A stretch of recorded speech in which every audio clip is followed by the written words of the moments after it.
इस कार्यक्रम के आज के प्रसारण पुण्यार्जक हैं श्री सुनील कुमार जैन, नीलम जैन, मुस्कान जैन, मयंक जैन, स्नेहा जैन, पारस जैन, 2 इंदिरा नगर, मेरठ।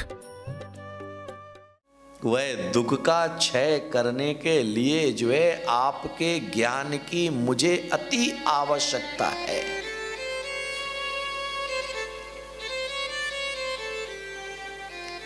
फूल को खिलने के लिए सूर्य के प्रकाश की जरूरत है,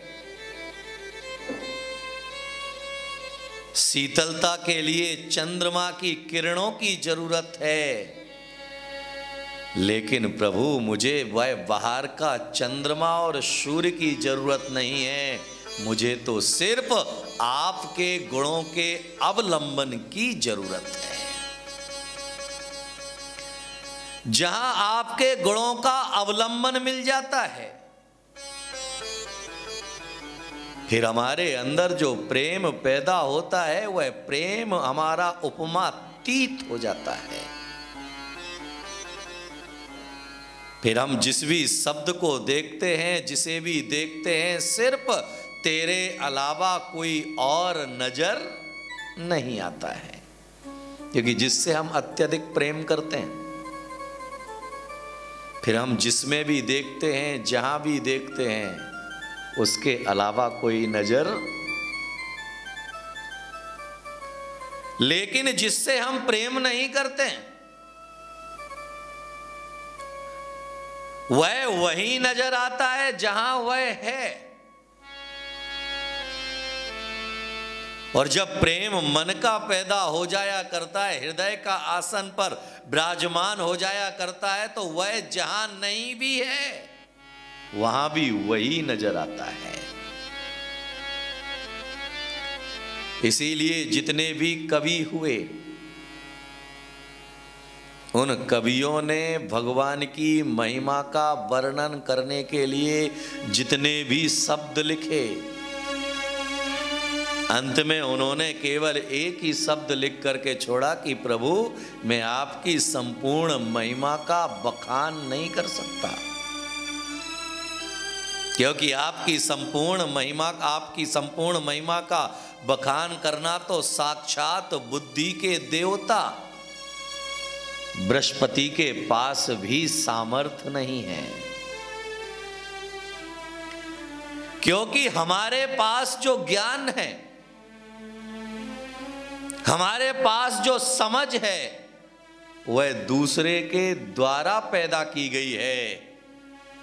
लेकिन आपके पास जो ज्ञान है वह दूसरे के द्वारा पैदा नहीं किया गया है, आपके अंदर से पैदा हुआ है। इसीलिए हमारा ज्ञान केवल लेवल तक रहता है और आपका ज्ञान केवल ज्ञान तक पहुंच जाता है, जिस ज्ञान के बाद किसी ज्ञान की आवश्यकता नहीं है, क्योंकि आप केवल ज्ञानी हैं। इसीलिए आप जब केवल ज्ञानी हैं, इसलिए आपके ज्ञान के चरण वर्णों में बैठ करके, आपके चरणों में बैठ करके अहंकारी व्यक्ति भी अपना अहंकार भूल जाता है। बैर लेकर के आने वाला व्यक्ति भी अपना बैर भूल जाता है।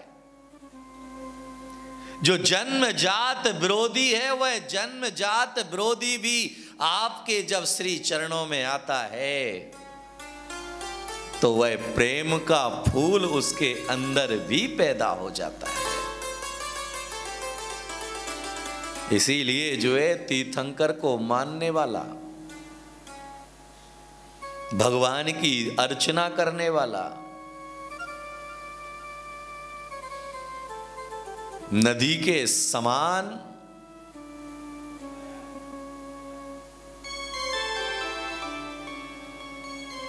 बहने वाला चाहिए। नदी का जल किसी को देख करके नहीं बहता,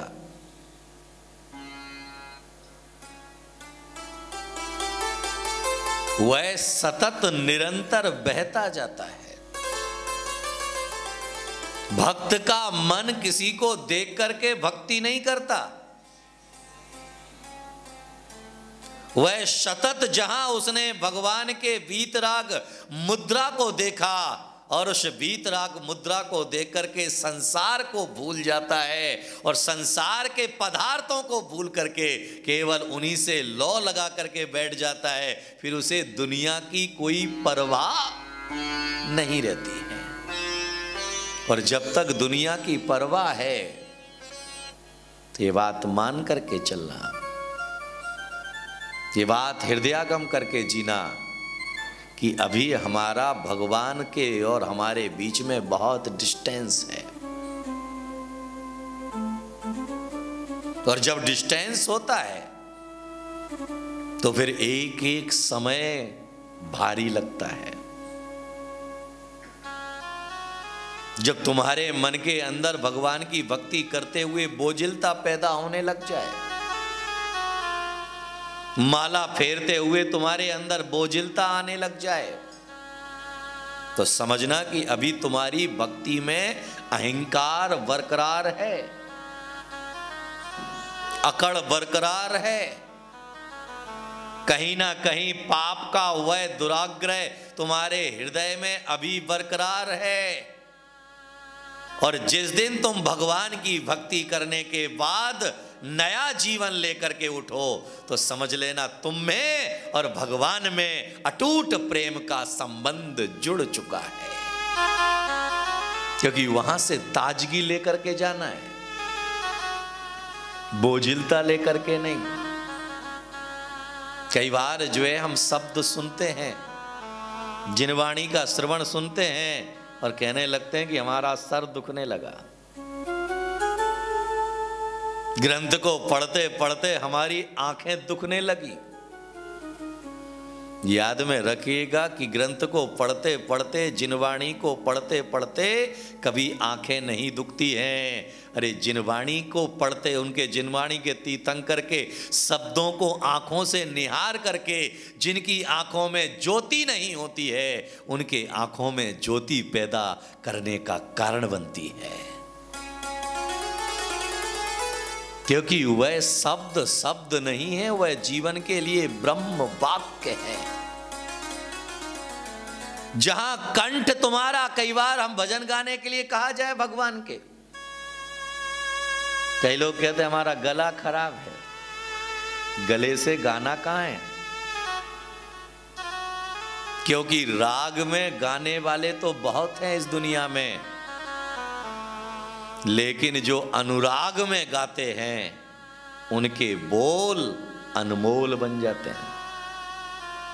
भगवान की भक्ति राग में नहीं,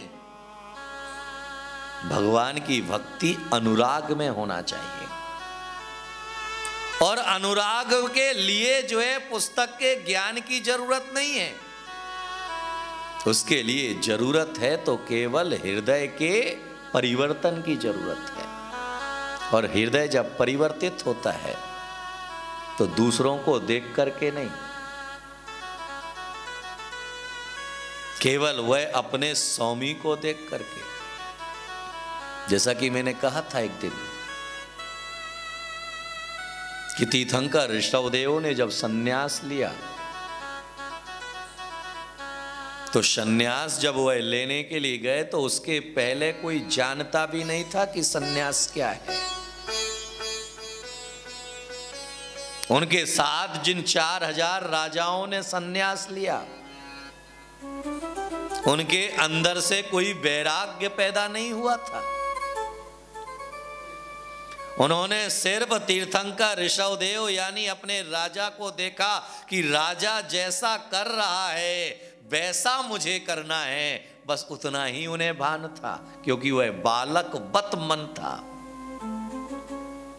आज हम जब भगवान के दर्शन करने के लिए जाते हैं और छोटा बच्चा जब हमारे साथ में होता है तो हम क्या करते हैं? उसकी गर्दन पकड़ते हैं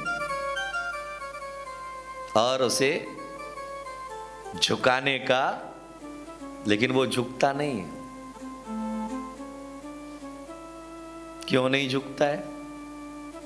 क्योंकि जो झुका रहा है वह स्वयं नहीं झुक रहा है। इसीलिए तीर्थंकर ऋषभदेव ने किसी को सन्यास लेने के लिए नहीं कहा कि मैं सन्यास ले रहा हूं, तुम सब मेरे साथ सन्यास ले लो। लेकिन उनके प्रति इतना प्रेम था कि उन्होंने वस्त्रों का परित्याग किया, तो उनको चाहने वालों ने भी वस्त्रों का परित्याग कर दिया। यानी कि धर्म सिखाने की चीज नहीं है, धर्म करने की वस्तु है। आज हम जब भी देखो दूसरे को सिखाने के लिए प्रयासरत रहते हैं कि वह पूजा करना सीख जाए, वह दर्शन करना सीख जाए, वह जो है पाठ पढ़ना सीख जाए, वह जो है स्तुति करना सीख जाए।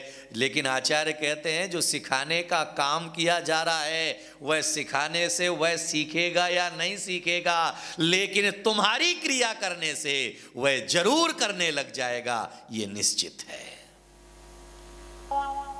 आदिनाथ ने आचरण को किया, कहा नहीं। और हमारे जीवन में जो कुछ भी है वह करना कम है, कहना ज्यादा है। हम सामने वाले से कहते हैं भाई जरा चेहरे पे मुस्कुराहट रखा करो, लेकिन एक बार विचार करना तुम्हारे चेहरे पे मुस्कुराहट कितने टाइम रहती है। दूसरे के चेहरे पर मुस्कुराहट रखने के लिए तो हम निर्देश देंगे।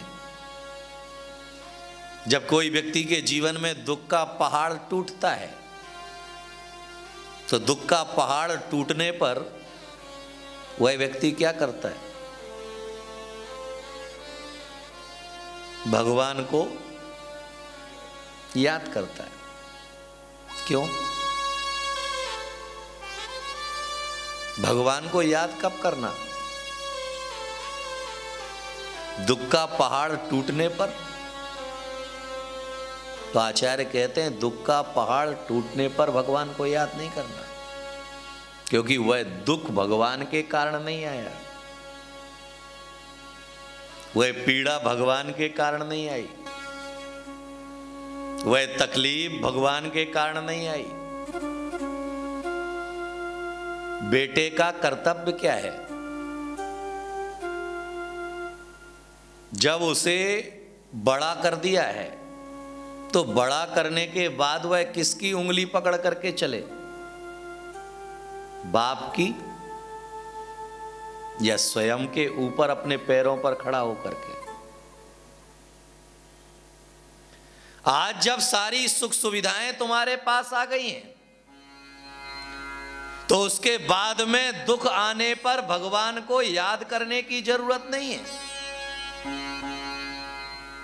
उस समय तो जो है अपने दुखों का मुकाबला स्वयं करने की जरूरत है,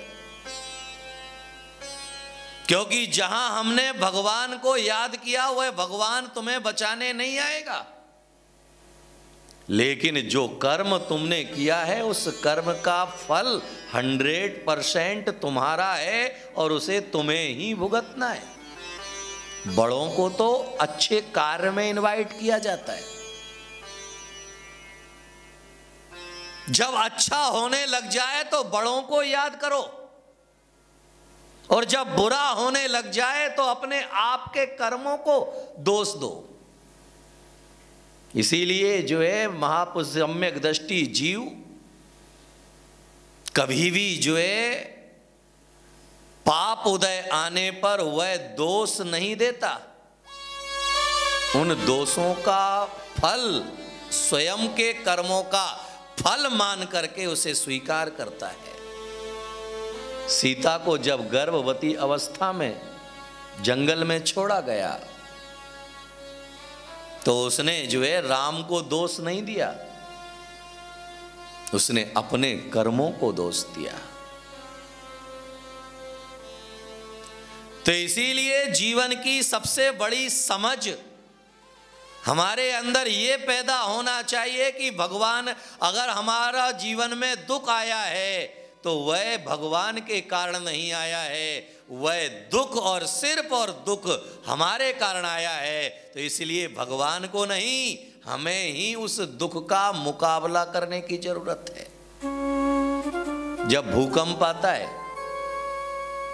तो हम भागते हैं। कहां? घर से बाहर। लेकिन बाहर भागने से सुरक्षा नहीं है। आचार्य कहते हैं कि भूकंप आया तो भूकंप आने पर बाहर भाग करके तो तुम अपने शरीर को बचा लोगे, लेकिन जब वह भूकंप आने पर भागो, बाहर की तरफ नहीं, अंदर की तरफ। और अंदर की तरफ भागने का मतलब है कि उस समय संपूर्ण चीजों का त्याग।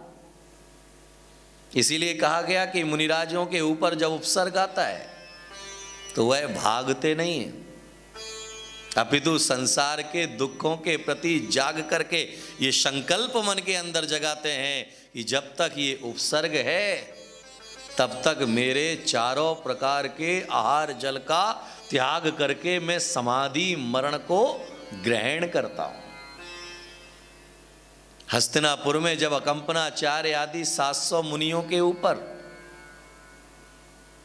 उपसर्ग आया तो वह अग्नि से भागे नहीं। क्या किया उन्होंने? समाधि मरण पूर्वक लेकर के बैठ गए कि अगर जीवन बचा तो ठीक है, और नहीं बचा तो मुझे ये उपसर्ग मेरे कर्मों का फल है, तो मुझे भोगना है। और वह समाधि मरण पूर्वक अपने प्राणों का विसर्जन के लिए तैयार हो गए। उन्होंने नहीं कहा कि भगवान तुम आकर के कोई चमत्कार कर, या उन्होंने कहा जो है स्वीकार है। और हमारे जीवन में जब आता है। इस कार्यक्रम के आज के प्रसारण पुण्यार्जक हैं श्री सुनील कुमार जैन, नीलम जैन, मुस्कान जैन, मयंक जैन, स्नेहा जैन, पारस जैन, 2 इंदिरा नगर, मेरठ। कार्यक्रम प्रस्तुति दिगंबर जैन जागरण युवा संघ, रजिस्टर्ड, मुंबई। केंद्रीय कार्यालय 305 रानी सती मार्ग, मलाड ईस्ट, मुंबई 97। अपने परिवार की ओर से मुनिश्री के कार्यक्रम का प्रसारण के लिए संपर्क करें 9065330031। बैंक विवरण दिगंबर जैन जागरण युवा संघ, सेंट्रल बैंक ऑफ इंडिया, खाता संख्या 3424988837, IFSC CBIN 0280454।